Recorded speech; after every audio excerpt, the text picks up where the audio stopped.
বাংলাদেশের মেয়েরা এখন ফুটবল আর এক নিম্ন দেশ না খেললে কি করবে?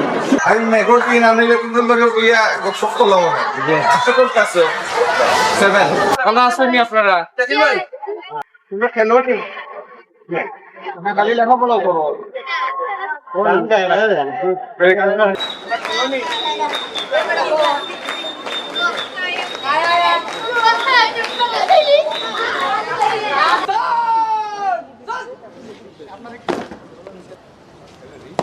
আসসালামাইকুম স্যার।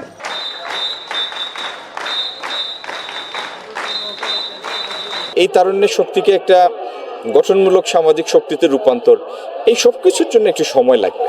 আমরা এখন যে ধারায় চলছি, একটি গণতান্ত্রিক সরকার, মানুষের কাছে জবাবদিহিমূলক একটি শাসন ব্যবস্থা, উন্নয়নের জন্য সরকার প্রধানের কমিটমেন্ট এবং তার সাথে সহকর্মী যারা আছে তাদের নিরন্তর কাজ প্রচেষ্টা, এগুলির ফলাফল আগামী দিনে বাংলাদেশকে অনেক দূর নিয়ে যাবে ইনশাল্লাহ। সরকারের কাছে চ্যালেঞ্জ হচ্ছে কত দ্রুত মানুষের প্রত্যাশিত উন্নয়নের উন্নয়নকে বাস্তবে রূপ দিয়ে এদেশের মানুষের যে পরিবর্তনের আকাঙ্ক্ষা সেটির সাথে তাল মিলিয়ে চলা, সেটি হচ্ছে সরকারের কাছে চ্যালেঞ্জ। সরকারের চ্যালেঞ্জ হচ্ছে 17 বছরের অপশাসনের ফলে এই জ্বালানি ক্ষেত্রে যে সংকট, সেটি কত দ্রুত উত্তরণ করা যায়, সেটি হচ্ছে চ্যালেঞ্জ।